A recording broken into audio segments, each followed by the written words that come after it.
اعوذ باللہ من الشیطان الرجیم، بسم اللہ الرحمن الرحیم۔ السلام علیکم ویورز، میں ہوں ملک زاہزمان اور میرے ساتھ موجود ہیں حافظ طارق محمود صاحب۔ آج کی اس ایپیسوڈ میں جو گفتگو ہے ہماری، اس میں ہم بات کریں گے حالات حاضرہ کے حوالے سے، پاکستان کے حوالے سے، اوورسیز جتنے بھی ہیں پاکستان کے اندر اور پاکستان کے باہر جو اوورسیز ہیں، ان میں جو ہے وہ پاکستان کو لے کے بڑی فکر مندی جو ہے وہ پائی جا رہی ہے، جس میں پہلے انڈیا کے ساتھ جنگ جو کہ ہم نے بڑی کامیابی کے ساتھ جیتی، اس کے ساتھ ساتھ اب افغانستان، ایران پہ بھی جو ہے حملہ ہوا اسرائیل کی جانب سے، اس کو لے کے، اور اب جو ہے پاکستان کے جو اندر معاملات چل رہے ہیں اس کو لے کے جو ہے ہم کافی جو ہے اوورسیز پاکستانی خاص طور پہ بڑے فکر مند ہے۔ اس پہ بات کریں گے۔ حافظ صاحب، آپ بتائیے گا کہ پاکستان جس جگہ پہ موجود ہے وہ ہر دور میں اہمیت کا حامل ہے، اس کو کیسے یہ لوگ گھیر رہے ہیں اور پاکستان کی جو سچویشن ہے اس وقت اس کو آپ کیسے دیکھتے ہیں؟ بسم اللہ الرحمن الرحیم۔ سیدنا کریم صلی اللہ علیہ وآلہ وسلم، حالات حاضرہ کے عنوان پہ ہم اپنے آج کے اس سیشن کا آغاز کر رہے ہیں۔ ملک صاحب، آپ نے موجودہ تناظر میں، موجودہ صورتحال میں افغانستان اور باقی ممالک کا ذکر کیا، اور اس حوالے سے پاکستان کی جو جغرافیائی صورتحال ہے اس کا بھی ذکر کیا۔ تو میں اختصار کے ساتھ جو اس وقت کی سچویشن ہے اس پہ تھوڑا سا تبصرہ کرنا چاہوں گا یا اپنی ایک رائے دینا چاہوں گا۔ پاکستان جغرافیائی اعتبار سے آپ جانتے ہیں کہ ایک سینسیٹیو ایریا ہے، جس کے ایک سائیڈ پہ بھارت ہے، دوسری سائیڈ پہ افغانستان ہے، ایک طرف بنگلہ دیش ہے اور دوسری طرف آپ دیکھتے ہیں ایران ہے۔ اس طرح چائنا کے ساتھ ہماری بارڈرز وغیرہ ملتی ہیں۔ تو میں یہ گزارش کرنا چاہوں گا کہ پاکستان کی جہاں یہ ایک سینسیٹیو بارڈرز اپنی جگہ موجود ہیں اور اس جو موجودہ سچویشن ہے اس میں اس کی سینسیٹیویٹی اور بڑھ گئی ہے، لیکن اس کے ساتھ ساتھ جو حال میں جو پاک بھارت جنگ ہوئی اور اس میں پاکستان نے ایک بڑی کامیابی حاصل کی، اس سے میں سمجھتا ہوں ساری قوم جو ہے وہ سرخرو ہوئی، اور ہم اپنی پاک فوج کو سلام پیش کرتے ہیں، ان کو سلیوٹ کرتے ہیں، ان کو خراج عقیدت پیش کرتے ہیں کہ انہوں نے جس جواں مردی سے یہ کام کیا اور جس پروفیشنلزم کا مظاہرہ کیا، یقیناً یہ بہت پوری دنیا کے اندر اس بات کو سراہا گیا ہے۔ لیکن اس کے ساتھ ساتھ ہمیں یہ دیکھنا چاہیے کہ جنگ کے ساتھ ہی سارے معاملات حل نہیں ہوتے۔ جس دوڑ کے اندر آج دنیا ہے، یہ اکانومی کی دنیا ہے، یہ معاش کی دنیا ہے۔ اگر آپ کی اکانومی بہتر نہیں ہے تو آپ کے پاس جتنے بھی ایٹم بم ہوں تو آپ کسی فرنٹ پہ بھی لڑ نہیں سکتے، اس لیے کہ آپ کو ایک سٹرونگ اکانومی کی بھی اس کے ساتھ ضرورت ہوتی ہے۔ تو پاکستان کی جو اس وقت اکانومی کی سچویشن ہے وہ کوئی بہت اچھی نہیں ہے۔ ہمیشہ پازیٹیو سوچنا چاہیے، لیکن اگر کسی جگہ کوئی مسئلہ ہے تو اس کو بیان کرنے میں بھی کوئی حرج نہیں ہے۔ جب تک ہم اس کو بیان نہیں کریں گے، اس کو ایڈریس نہیں کریں گے تو معاملات آگے نہیں بڑھیں گے۔ جتنے بھی اس وقت آپ نے کہا کہ اوورسیز پاکستانی ہیں، یقیناً وہ پاکستان کے حوالے سے بہت زیادہ فکر مند ہیں، کیونکہ ہم ذرا دور ہوتے ہیں تو ہمیں اس بات کی زیادہ فکر ہوتی ہے۔ پاکستان میں یہ گزارش کرنا چاہوں گا کہ ایک عرصے سے ایک مخصوص ایک نظام چل رہا ہے، اس نظام کو بدلنے کی بہر طور ضرورت ہے۔ اور ہم کسی کوئی سیاسی پروگرام نہیں کرتے، نہ ہمارا کسی سیاسی جماعت سے کوئی اس طرح کی ایفیلیشن یا ہمارا اس سے کوئی تعلق ہے، لیکن ہمیں بینگ پاکستانی، اس پاکستان کی تو بہر طور فکر ہے، کیونکہ وہ ہمارا وطن ہے۔ اور کہتے ہیں کہ حب الوطنی من الایمان، وطن کی جو محبت ہے وہ تو ہمارے ایمان کا حصہ ہے، وہ جزء ہے۔ پاکستان اگر کسی جگہ مشکل میں ہوتا ہے تو ہمیں تکلیف ہوتی ہے۔ پاکستان اگر کسی سپورٹس کے میچ میں بھی یا کسی مقابلے میں بھی آگے جاتا ہے تو ہم خوش ہوتے ہیں اور ہمارے سر جو ہے وہ فخر سے بلند ہو جاتے ہیں۔ تو میں یہ کہنا چاہتا ہوں کہ پاکستان کو اگر ہم ایک اسلامی جمہوریہ پاکستان سمجھتے ہیں تو اس میں بہر طور جمہوریت ہونی چاہیے۔ وہ لوگ جن کو وہاں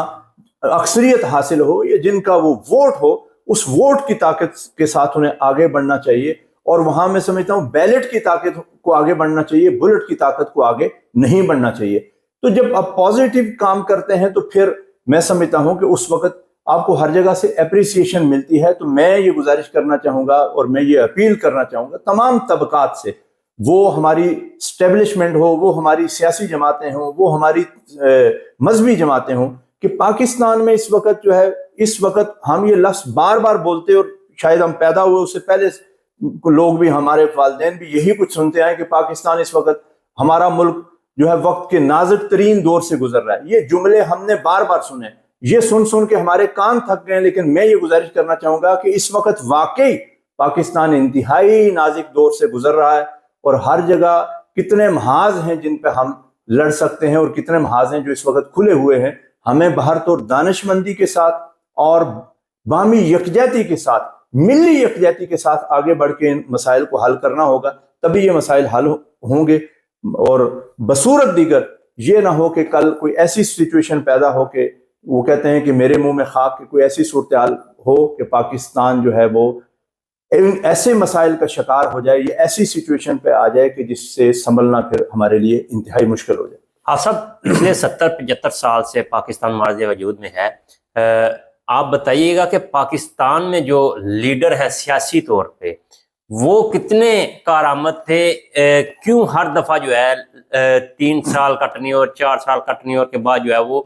سیاسی لیڈر ہی چینج کرنا پڑتا ہے؟ اور جو ابھی جو سسٹم چل رہا ہے اس میں جو برسر اقتدار جو حکمران ہیں وہ تو اپنی کئی باریاں دے چکے ہیں، اس کے باوجود جو آپ کہتے ہیں کہ پازیٹیوٹی یا ڈیولپمنٹ جو ملک کے اندر ہے وہ دیکھنے میں نہیں آ رہی، اس کی کیا وجوہات ہیں؟ میری گزارش یہ ہے کہ ایک تو پاکستان میں جمہوریت برابر پنپ نہیں سکی، آپ اس کا زیادہ عرصہ دیکھیں گے کہ وہ مارشل لا رہا۔ اس کے بعد جو جس کو ہم جمہوریت کہتے ہیں، یہ جو بھی پارٹیاں اقتدار میں، وہ ذوالفقار علی بھٹو سے لے لیں، پھر وہ نواز شریف کو لے لیں، پھر عمران خان کو لے لیں، کسی کا بھی آپ نام لیں، میں صرف کی مثال کے طور پہ یہ نام لینا چاہ رہا ہوں، تو وہ ہر طور اسٹیبلشمنٹ کے سائے کے نیچے ہی انہوں نے کام کیا، یا اس چھتری یا اس امبریلا کے نیچے ہی کام کرتے رہے، اور اسٹیبلشمنٹ ان کے پیچھے رہی یا ان کو لانے میں بھی بہر طور یہ کردار رہا۔ تو پاکستان میں اس طرح جمہوریت نہیں پنپ سکی جیسے پنپنی چاہیے تھی، اور جس کو ہم واقعی جمہوریت کہتے ہیں، جو ووٹ کی طاقت ہوتی ہے، جس کو عوام کا مینڈیٹ کہتے ہیں، عوام کی رائے کہتے ہیں، عوام کا جو ہے وہ یعنی اس کے اندر انوالومنٹ جس کو ہم کہتے ہیں، تو اس طرح وہ نہیں رہی۔ نتیجہ تن یہ ہوا، جہاں تک آپ سیاستدانوں کی بات کرتے ہیں کہ وہ کامیاب نہیں ہوئے، یا 2 سال یا 3 سال کی ان کی ٹرم رہی، اس میں بہت ساری سچویشنز ہیں کہ وہ اس طرح کی حکومتیں بنتی رہیں جو کمزور حکومتیں بنتی رہیں، اور وہ اتحاد سے بنتی رہیں، اور نتیجہ تن پھر ان کو جو ہے وہ اس حکومت سے ہاتھ دھونا پڑا۔ اس میں ہمارے سارے طبقات میں پورے وثوق سے کہتا ہوں کہ ان کا قصور ہے۔ اور یہ جو ہم کہتے ہیں ریکنسیلیشن کی بات کرتے ہیں، تو ضرورت اس چیز کی ہے۔ میں کہتا ہوں کہ آج ہماری جوڈیشری وہ بھی ایک پلر ہے، ہماری صحافت ہم کہتے ہیں یہ بھی ایک اس سوسائٹی کا یا اس ریاست کا ایک پلر ہے، اور اسٹیبلشمنٹ تو بہر طور مضبوط ترین اس کا ایک پلر ہے، اور سیاستدان یا سیاست بھی اس کا ایک پلر ہے۔ جتنے بھی پلرز ہیں ان سب نے مل کے اگر سر جوڑ کے کوئی ایسی صورتحال نہ بنائی کہ ہم پاکستان کی کوئی ڈائریکشن، آپ اندازہ کریں نا کہ اب 80 سال گزرنے کے بعد اس ملک کی کوئی ڈائریکشن ہم متعین کریں گے۔ لیکن یہ بات یاد رکھیں کہ بہر طور میں ایک امید کا بھی اظہار کرتا ہوں کہ وقت آئے گا، وہ کہتے ہیں نا کتاب سادہ رہے گی کب تک، کبھی تو آغاز باب ہوگا، جنہوں نے بستی اجاڑ ڈالی کبھی تو ان کا حساب ہوگا، اور سکوت صحرا میں بسنے والوں رتوں کا مزاج اب تو سمجھو، جو آج دن سکون سے گزرا تو کل کا موسم خراب ہوگا۔ تو میں یہ گزارش کرنا چاہوں گا کہ اس سے پہلے کہ وہ موسم خراب ہو، وہ حالات پیدا ہوں ملک کے اندر، یہ سارے ادارے سر جوڑ کے پاکستان فرسٹ کے حوالے سے اپنی سوچوں کو اس ڈائریکشن میں لائیں، تاکہ یہ قوم کے اندر یہ جو ہجان ہے اور یہ بے یقینی ہے یہ ختم ہو۔ آپ کہہ رہے ہیں کہ وہاں کام ہو رہا ہے، کام ہو رہا ہوگا، وہ میرے اور آپ کے ٹیکس سے کام ہو رہا ہے۔ اگر گورنمنٹ کرتی ہے تو محرومیوں کو جب کوئی دور کرتا ہے تو ہم خوش ہوتے ہیں، ہم سمجھتے ہیں کہ بہت بڑا کام ہوا ہے، حالانکہ وہ ہمارا حق ہے، بیسک رائٹ ہے۔ ان ملکوں میں، یورپ میں آپ رہ کے دیکھ نہیں رہے کہ آپ کے رائٹس جو ہیں وہ آپ کو ملتے ہیں، تو یہ لوگ دعوے نہیں کرتے کہ ہم نے بہت بڑا تیر مار دیا، اس لیے کہ انہوں نے ہمارا حق ہمیں دیا ہے، جو ہمارے ٹیکسز سے ہی وہ کام وہ کرتے ہیں۔ تو وہاں آپ سیلاب کو دیکھ لیں اور جگہوں کو دیکھ لیں، یہی ہمارے جو بڑے بڑے سیاستدان ہیں ان کی انوالومنٹ پرسنلی کیا وہ کروڑوں کے مالک نہیں ہے؟ کیا وہ اربوں کے مالک نہیں ہے؟ کیا وہ ان کے پاس ان گنت دولت نہیں ہے؟ لیکن جب کوئی سیلاب یا کوئی زلزلہ یا کوئی طوفان آتا ہے، پرسنلی ان کا اس میں کیا کنٹریبیوشن ہوتا ہے؟ میکسیمم وہ اپیل کریں گے، کوئی فنڈ قائم کریں گے، لیکن خود اس میں وہ اپنا حصہ نہیں ڈالیں گے۔ تو صاحب ایک سوال آپ سے کرنا چاہ رہا تھا، جیسا کہ آپ نے بتایا کہ ایک اسٹیبلشمنٹ ایک مضبوط پلر ہے پاکستان کا، جو ہماری جغرافیائی جو صورتحال ہے یا پوزیشن ہے اس میں ہمارا دشمن ابھی اگر دیکھیں تو کوئی بھی ہمارے ساتھ لائل نہیں ہے کنٹری جو اس طرح کہ چائنا کو چھوڑ کے انڈیا ہے، ایران کے ساتھ ہمارے تعلقات خراب رہے، افغانستان کے ساتھ جو ہے وہ مسلسل وہ جنگ میں رہا پچھلے 30 40 45 سال سے، تو ادھر سے بھی ہمیں خدشات رہے. تو کیا اب ہماری جو اسٹیبلشمنٹ ہے وہ اس وجہ سے زیادہ مضبوط ہے کہ جو بارڈر کی سیکیورٹی ہے اس کو ٹائٹ کرنے کے لیے، اس کو سنبھال کے رکھنے کے لیے، ملک کو سنبھالنے کے لیے وسائل درکار ہوتے ہیں، ان کی جو جو ان کی جو رائے ہے وہ مقدم ہے.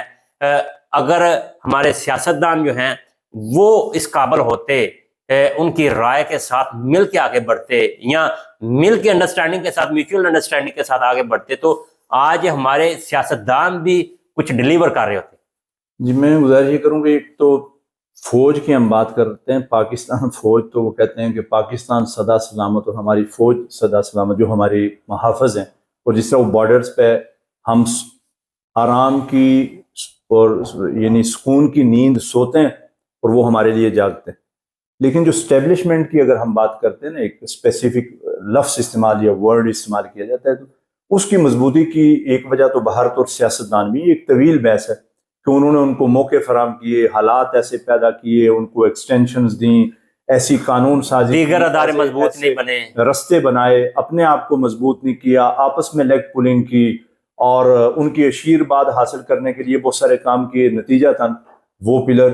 نسبتاً زیادہ مضبوط ہو گیا. باقی جہاں تک رہا کہ وہ بارڈرز کی سچویشن، تو جہاں میں سمجھتا ہوں کہ کوئی ایسے عناصر جو ملک دشمن عناصر ہیں، اگر وہ کسی طور پر کہتے ہیں کہ لاتوں کے بت باتوں سے نہیں مانتے یا نہیں سمجھتے، تو ان کے لیے تو کوئی اور رستہ نہیں ہے. جو خوارج ہیں یا جو ایسے لوگ ہیں جو اینٹی پاکستان ہیں، ملک دشمن ہیں، ان کے لیے کوئی رستہ نہیں. لیکن جو ملک کے اندر ہیں، میں سمجھتا ہوں وہ کوئی بھی پارٹی ہو، کوئی بھی جماعت ہو، ان کے ساتھ بھارت اور آپ کو ڈائلاگ کرنا چاہیے، ان سے بات کرنی چاہیے. اور کسی جگہ اگر آپ سمجھتے ہیں کہ وہ واقعی کوئی ملک دشمن ہے، تو پھر اس چیز کو اوپن کریں، پھر اس چیز کو بالکل واضح کریں،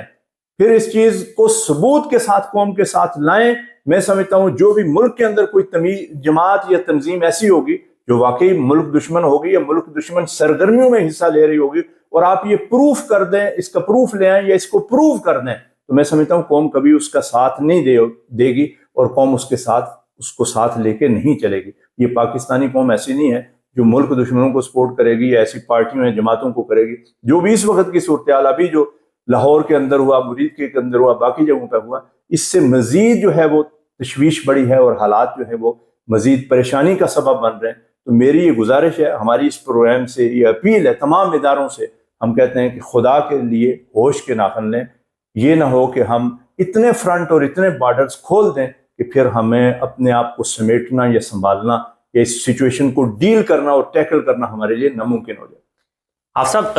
آج بھی بارڈر پہ ہمارے جوان شہید ہو رہے ہیں. مجھے یہ بتائیے گا کہ ایک طرف اندرونی اگر آپ لے لیں حلف شار یا اندرونی جو مخالفتیں ہیں یا جیسے بھی چیزیں سامنے آ رہی ہیں، ایک طرف کشمیر، آزاد کشمیر کی طرف سے، ایک طرف جو ہے وہ افغانستان کا بارڈر جو ہے وہ محاذ کھل گیا، ایک طرف جو ہے وہ لاہور مریتکے کا کوئی جو ہے انسیڈنٹ ہو گیا، اس کے یعنی کہ اتنے سارے محاذ کھلتے ہیں. ہمارے جو اوپر بیٹھے ہیں لوگ پاکستان کے اندر، کیا وہ چیزیں، یہ والی چیزیں ریئلائز کر رہے ہیں کہ ہم جا کس طرف رہے ہیں، یا ہماری عوام کتنی پریشان ہے ان چیزوں کی وجہ سے؟ میں سمجھتا ہوں اگر ریئلائز نہیں کر رہے تو بار بار یہی تو ہم کہہ رہے ہیں کہ ریئلائز کریں، اس سے پہلے کہ یہ وقت آپ کے ہاتھ سے نکل جائے اور یہ سچویشن اتنی کریٹیکل ہو جائے کہ پھر اس کا علاج ناممکن ہو جائے. دیکھیں نا، ملک تو انہی عوام سے چلتا ہے، عوام کی رائے ہی مقدم ہونی چاہیے، اور ان عوام کو لے کے ہی ہم نے چلنا ہے. پاکستانی قوم کیا ہے؟ وہ افراد ہی ہیں نا. ہر فرد ہے ملت کے مقدر کا ستارہ. اس ایک فرد کی اس ملک کے اندر اہمیت، تو آپ نے ان کو ساتھ لے کے چلنا ہے. اور میں یہ گزارش کرتا ہوں کہ بجائے اس کے کہ ہم اداروں کو وہاں ہماری مینوپلی ہو اور مینوپولیٹ کریں ان اداروں کو، ہمیں اپنے ہر ادارے کو اسٹرانگ کرنا چاہیے. ہم یورپ میں رہتے ہیں، آپ یہاں دیکھتے ہیں آپ کا یہ کمونا ہے، یہ کستورا ہے، یہ فلاں ادارہ ہے، یہ پریفیکٹورا ہے، کتنے ادارے ہیں. ہر ادارہ اپنی اپنی جگہ کام کر رہا ہے، اپنی اپنی ڈیوٹیز کرتا ہے اور اپنی اپنی اس کی جو اس پہ لائبلٹیز ہے اپنے اس کرائٹیریا کو فلفل کر کے وہ لوگ آگے چلتے ہیں، تو کوئی تصادم نہیں ہوتا۔ ہمارے ہاں یہ ہے کہ ایک ادارہ دوسرے کے کام میں ٹانگ اڑائے گا، دوسرا دوسرے، جوڈیشری جو ہے وہ سیاست میں ٹانگ اڑائے گی، سیاست جو ہے وہ آ کے اسٹیبلشمنٹ کے ساتھ ان کے ساتھ پینگیں بڑھائے گی، تو نتیجہ یہ ہوگا کہ پھر وہ ایک خلفشار پیدا ہوگا اور اس طرح کی گنجلک صورتحال پیدا ہو جائے گی کہ اس رسی کو پھر سلجھانا یا اس ڈور کو سلجھانا پھر ہمارے لیے ناممکن ہو جائے گا، مشکل ہو جائے گا۔ جی ویورز، ہم نے مختصراً جو ہے حالات حاضرہ پہ بات کی، جو کہ پاکستان کی سچویشن ہے اس پہ بات کی۔ ہم ہیں تو پاکستان ہے، ہماری فوج ہے تو پاکستان ہے، ہمارے ادارے مضبوط ہیں تو پاکستان ہے، اور سب سے پہلے پاکستان ہے۔ جب بھی میں اگر اپنا بتاتا چلوں تو جب بھی میں نے اپنی ہوش میں دیکھا جتنے بھی یہ ملک میں اس طرح کے انسیڈنٹ اکٹھے ہونا شروع ہو جائیں تو ملک کے اندر ہی کوئی بڑی تبدیلی آنے والی ہوتی ہے، تو اس حوالے سے بھی یہ چیزیں دیکھنے کو ہوتی ہیں، کیونکہ سیاست ہے، سیاست کہا جاتا ہے بڑی بے رحم ہے، لیکن اس میں ہم جو کہ اوورسیز ہیں، ہم باہر بیٹھے ہوتے ہیں، ہمارا کام یہ ہے کہ ہم نے گھر سے ڈیوٹی پہ جانا ہے، ڈیوٹی سے آ کے صرف کھانا کھاتے ساتھ ہی جو ہے وہ سارا اپنا ٹائم جو فارغ ہے وہ ٹی وی کے آگے، خبروں کے آگے جو ہے وہ صرف کر دینا ہوتا ہے، اور ہر آنے والی مشکل خبر کے ساتھ ہماری تکلیف میں بھی اضافہ ہوتا ہے۔ اور حافظ صاحب اس حوالے سے آپ کسی شعر کے ساتھ اس کو جو ہے ختم کریں۔ اس کو بھی ختم کریں گے، وہ درد دل کی بات بھی ہے اور حقائق بھی ہیں۔ وہ کسی نے کہا تھا کہ ایوان سیاست میں، آپ نے سیاست کی بات بھی کی، اور یہ جو ہم رائے، آزادی رائے ہے اور بولنے کی ہے اور میڈیا کی پابندیاں ہیں، اس پہ بھی اسی کو ایک اس شعر کے اندر ہم سموتے ہیں۔ ایوان سیاست میں دربار غلامی کو سجا رکھا ہے، وہ جو ہمارا ایوان سے، ایوان سیاست میں دربار غلامی کو سجا رکھا ہے، حریت کی زبان پہ پیروں کو بٹھا رکھا ہے، کیوں نہ وطن کو یا کیوں نہ پاکستان کو ماں کی طرح چاہوں میں، جس نے صدیوں سے میرا بوجھ اٹھا رکھا ہے۔ ملک زاہد زمان اور حافظ طاہر محمود صاحب کو اجازت دیجیے، اللہ حافظ۔